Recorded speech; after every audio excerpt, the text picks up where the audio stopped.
Shalom saudara, selamat hari Sabat buat kita semuanya. Kita puji Tuhan, satu Sabat lebih dekat kepada kedatangannya. Sebelum kita merangkumkan pelajaran sekolah Sabat sepanjang minggu ini, kita tunduk kepala sejenak berdoa. Bapa di sorga, kami bersyukur pada Sabat ini, kasih Tuhan begitu limpah bagi kami. Kami mengulangi kembali pelajaran yang sudah kami pelajari sepanjang minggu. Urapi kami Tuhan agar kami memperoleh pemahaman, pengertian yang membawa hidup kami lebih dekat kepada Tuhan. Di dalam nama Yesus kami berdoa dan mengucap syukur. Amin. Saudara-saudaraku yang kasih dalam Tuhan, kita tiba kepada satu pelajaran yang satu-satunya perjanjian yang kekal yang pernah disampaikan oleh Tuhan kepada umat manusia.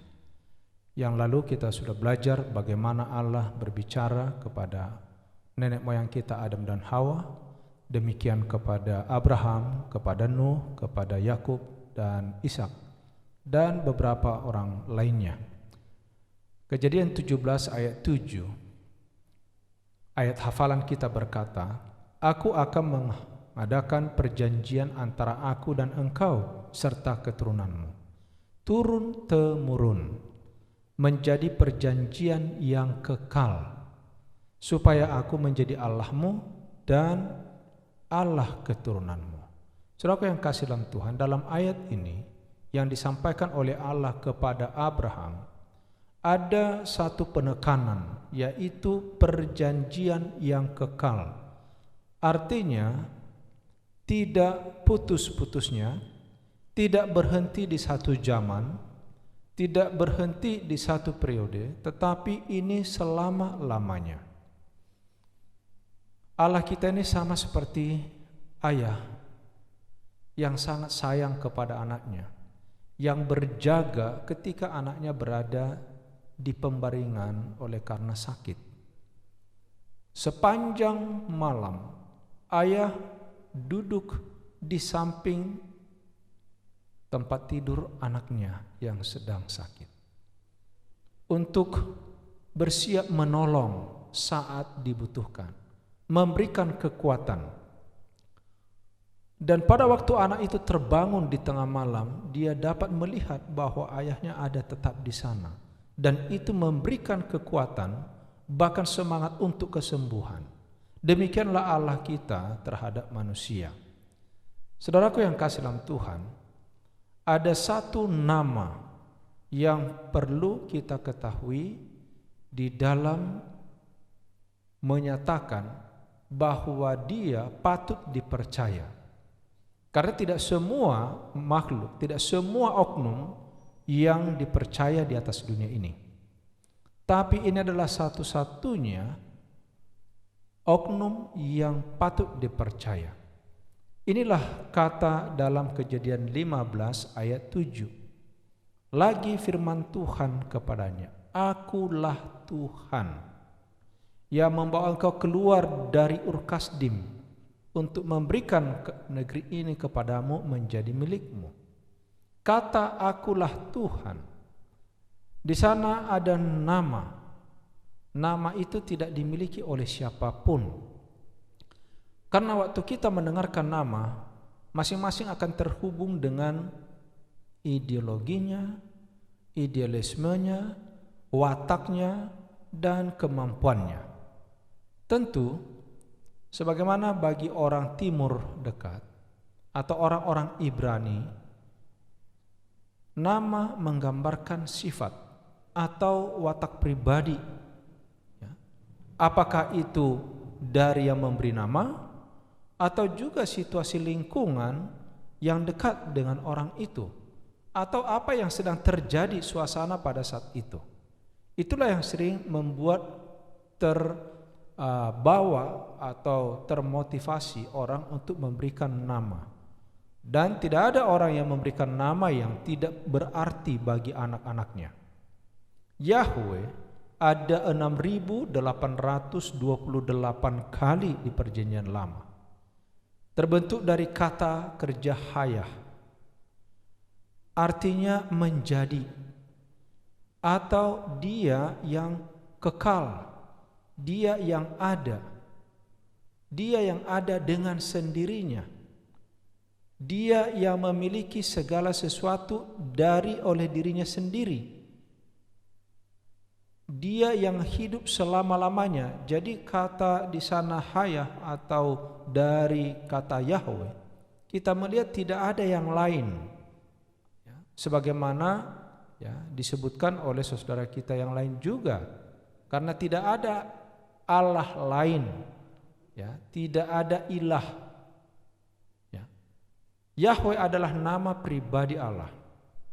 Ini ditekankan kepada Musa pada waktu dia naik ke atas bukit, pada waktu Tuhan berkata, "Aku adalah Aku." Nama itu menyatakan identitasnya. Bukan hanya itu saja, sifatnya, tabiatnya, sehingga kita belajar untuk percaya kepada janjinya.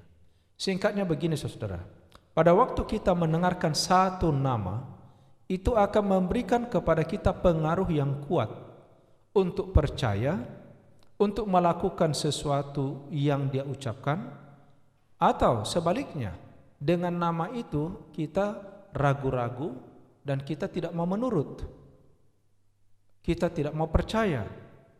Apalagi ini bicara dengan janji. Tuhan adalah tempat perlindungan bagi orang yang terinjak, tempat perlindungan bagi mereka pada waktu kesesakan. Mazmur 9 ayat 10. Dan apa dikatakan di dalam Mazmur 91 ayat 14? Sungguh hatinya melekat kepadamu, maka aku akan meluputkannya, aku akan membentenginya, sebab ia mengenal namaku. Saudara yang kasih dalam Tuhan, belajar untuk percaya kepada seseorang itu adalah merupakan hal yang sangat penting di saat sekarang ini. Tidak mudah. Banyak penipu di atas dunia ini. Banyak pembohong, pendusta. Tetapi Allah kita dengan satu nama yang dikenal, yaitu Yahweh. Tidak ada yang lain. Maha kuasa, maha memberi, maha tahu, maha hadir. Itulah sebabnya kita patut mempercayainya. Ini lebih jelas ditekankan dalam Kejadian 17 ayat 1. El Shaddai. Ketika Abram berumur 99 tahun, maka Tuhan menampakkan diri kepada Abram dan berfirman kepadanya, "Akulah Allah yang Maha Kuasa, El Shaddai. Hiduplah di hadapanku dengan tidak bercela." Saudaraku yang kasih dalam Tuhan, ini sampai digubah dengan lagu. El artinya Allah yang kuat, Allah yang berkuasa. Shaddai artinya Allah yang tidak pernah habis kekayaannya, tidak pernah habis kekayaan yang dicurahkannya kepada orang yang mencari dengan iman dan sungguh-sungguh. Itulah artinya El Shaddai. Jadi kalau kita percaya kepada Tuhan sungguh-sungguh, ingat saudara, Allah yang saudara percaya dan saya percaya itu adalah sumber segala sesuatu yang tidak pernah habis. Kita tahu Abram dirubah namanya oleh Tuhan menjadi Abraham. Di sini kita melihat kata El Shaddai itu semakin ditekankan. Makna Allah Maha Besar, Maha Kuasa. Kenapa? Dalam Kejadian 17 ayat 4 dan 5. Dari pihakku inilah perjanjianku dengan engkau. Engkau akan menjadi bangsa sejumlah besar bangsa. Karena itu namamu bukan lagi Abram, melainkan Abraham. Karena engkau telah kutetapkan menjadi bapa sejumlah besar bangsa. Jadi saudaraku yang kasih dalam Tuhan, pelajaran penting bagi kita sekarang ini ialah, sekali Anda percaya, saya percaya kepada Tuhan, jangan pernah ragukan saudara. Janji Tuhan tidak pernah berubah, manusia yang berubah. Perasaan kita yang berubah, percaya kita yang berubah. Tapi Allah tidak pernah berubah. Jauh sebelum Abraham Tuhan sudah berjanji ya kepada Nuh. Ya. Sudah berjanji kepada Adam. Dan janji itu setiap hari diperbaharui. Beberapa kali dalam ayat Alkitab Allah berkata, aku meneguhkan janjiku kepada nenek moyangmu yang telah kusampaikan kepada leluhurmu, ya, Abraham, Ishak, Yakub, berulang-ulang menunjukkan bahwa Allah kita sekali menyatakan sesuatu, Dia tidak berubah.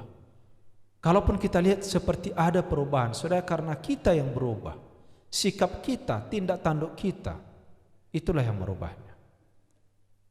Pemberian nama di Alkitab sangat penting, saudara. Ya. Dan sekali lagi, nama itu tidak bermain-main. Contoh, dari Yakub menjadi Israel.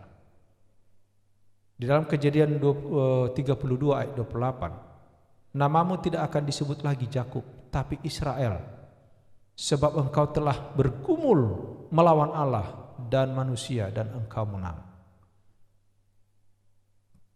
Ada nama yang baik.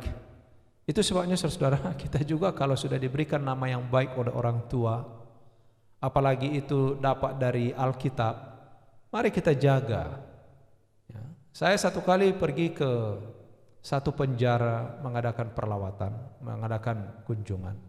Saya kaget, ada yang namanya Yohanes, ada yang namanya Petrus, tapi mereka dipenjara karena kejahatan. Saya geli waktu itu, saya bercanda kepada mereka, mudah-mudahan jadilah menjadi Yohanes modern, yang baik, yang setia seperti Yohanes, seperti Petrus. Karena waktu orang tua memberi nama itu, enggak main-main, saudara. Ada kerinduannya. Biarlah seperti Yohanes nanti anak saya ini, seperti Petrus. Jadi saudaraku, sandang nama itu dengan baik. Kembali ke topik pelajaran kita mengenai satu perjanjian kekal. Ya. Apa perjanjian kekal yang diberikan oleh Allah tadi kepada Abraham? Bahwa bila mana Tuhan sudah memberkati Abraham, sehingga orang semua tahu bahwa keturunannya menjadi umat Allah dan Allah menjadi Allah mereka. Ini perjanjian kekal, saudara. Itu makanya kalau kita ikuti orang Yahudi, walaupun mereka sebenarnya jadi fanatik, bila mana mereka disebut keturunan Abraham, keturunan orang percaya, tetapi kehidupan mereka yang tidak sejalan dengan ya pembicaraan itu. Ya. Jadi sebenarnya begitu indah nama itu. Kita dengar bahwa kita dipanggil anak-anak Abraham. Tapi ingat, Abraham adalah orang percaya yang menurut, bukan seperti orang-orang Yahudi yang bahkan menolak Yesus. Nah, sekarang apa langkah kepada perjanjian itu? Yang pertama adalah pendekatan oleh Allah. Saudaraku, luar biasa ya. Luar biasa Tuhan kita. Dia begitu sayang kepada saudara dan saya. Walaupun kita jatuh dalam dosa, tapi inisiatif pertama untuk mengadakan pendekatan itu dari Tuhan. Dan janji itu dari Tuhan, saudara. Lalu dia memberikan perintah. Ini mencakup yaitu ujian kepercayaan total kepada Allah. Dan setelah itu, maka janji itu pun akan menjadi bagian kita. Kalau kita membaca di dalam Kejadian pasal 12 ayat yang ketiga, ya, pasal 22 ayat yang ke-18, meskipun secara pribadi, ya, saudaraku yang kasih dalam Tuhan, kepada Abraham janji itu disampaikan, tapi itu adalah untuk saudara dan saya. Itu makanya disebut kekal. Ya. Nah sekarang langkah-langkah untuk perjanjian tadi. Yang pertama tadi pendekatan oleh Allah sendiri. Yang kedua dengan apa dia katakan, pergilah ya dari negerimu, ya, dan janji aku akan memberkatimu. Di dalam Kejadian pasal 15, ya, di sana pendekatan firman Tuhan katakan, akulah Tuhan. Ya, apa perintahnya? Ambil bagiku seekor lembu betina. Kemudian janjinya, kepada keturunanmu kuberikan negeri ini.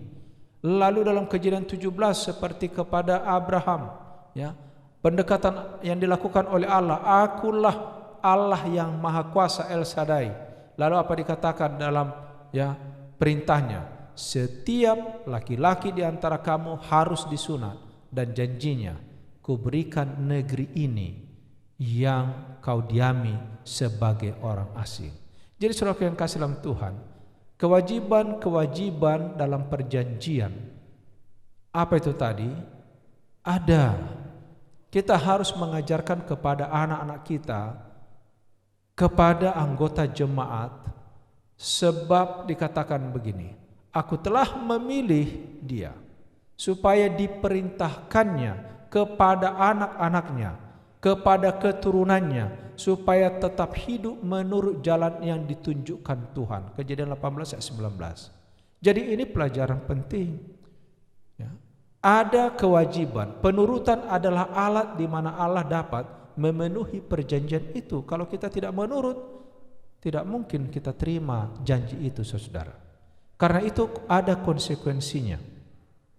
Ya. Kalau kita baca Ulangan 28 mengenai berkat dan kutuk, dari ayat pertama, bila mana engkau sungguh-sungguh mendengarkan suara Tuhan Allahmu dan dengan setia melakukan ketetapan-ketetapannya, maka engkau akan diangkat menjadi bangsa yang lebih tinggi dari antara segala bangsa, dan diberkati di rumah, diberkati di jalan, diberkati di ladang, banyak berkat. Janji itu akan digenapi bila kewajiban, yaitu melakukan perintah. Saudara yang kasih dalam Tuhan, perjanjian yang tanda perjanjian diberikan Tuhan yang kekal sampai hari ini, mulai dari air bah, kita tahu adalah pelangi. Ini adalah tanda perjanjian dengan Nuh. Kepada Abraham Tuhan kasih perjanjian dengan tanda sunat. Tetapi sekarang sunat itu tidak lagi. Kenapa? Karena sekarang adalah sunat hati dalam Roma 2 ayat 29. Sunat itu hanya bayangan upacara baptisan bagi orang Kristen. Kolose 2 ayat 11 dan 12. Ya. Sekarang ini kita harus banyak belajar dari kehidupan Abraham dalam mengikut Tuhan, supaya janji itu tetap menjadi milik kita. Apa dikatakan di sini dalam pendalaman? Ada banyak yang diuji seperti Abraham. Mereka tidak langsung mendengar suara Allah dari sorga, tapi melalui ajaran firman-Nya, peristiwa-peristiwa pemeliharaannya. Mungkin mereka dituntut meninggalkan karir yang menjanjikan kekayaan dan hormat, meninggalkan hubungan yang menyenangkan dan menguntungkan, berpisah dari keluarga, masuk ke dalam langkah penyangkalan diri, dan kesukaran serta pengorbanan.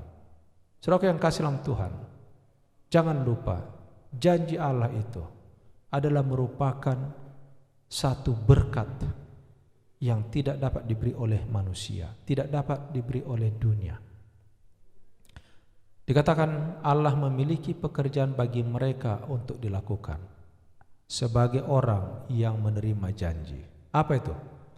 Dikatakan di sini, Dia memanggil mereka untuk keluar dari pengaruh dan bantuan manusia, sehingga menuntun mereka merasakan kebutuhan akan pertolongannya. Ingat ini saudaraku, untuk mendapatkan janji itu kita butuh pertolongan agar Allah dapat menyatakan dirinya sendiri kepada mereka. Oh, bagus sekali ini dari para nabi dan Bapa, halaman 126 127. Kesimpulan pada pelajaran sekolah sahabat kita. 1. Perjanjian kekal. Allah mendekati manusia dan memberikannya. Yang kedua, perintah itu harus dilakukan. Yang ketiga, janji akan dituai. Jadi saudaraku yang kasih, bersyukurlah kepada Tuhan Karena kita memiliki Allah yang sangat baik. Ya. Apa yang disampaikan kepada Abraham sampai hari ini kekal. Sampai Tuhan datang, itu apa yang diucapkan oleh Allah tidak akan pernah berubah. Jangan pernah ragukan janji Tuhan. Kalau suasana berubah, berarti bukan karena Tuhan berubah, tapi kita yang berubah. Tuhan kiranya memberkati kita. Kita bersatu dalam doa. Bapa di sorga, kami bersyukur karena pada Sabat ini kami boleh merampungkan kembali firman Tuhan yang kami sudah pelajari sepanjang minggu ini. Biarlah kami dicurahi dengan kuasa Roh Kudus Tuhan, agar iman kami, keyakinan kami tidak pernah berubah, tidak pernah meragukan akan janji Tuhan, karena Tuhan tidak pernah berubah. Kasih-Mu tetap kekal selama-lamanya. Firman-Mu tetap kekal selama-lamanya. Biarlah kiranya melalui kuasa-Mu kami dapat mengimaninya, dan kami akan melakukan perintah-Mu dan menerima janji yang Tuhan sudah sediakan. Terima kasih Bapa, ampuni dosa kami. Ini doa kami persembahkan dalam nama Yesus penebus kami. Amin.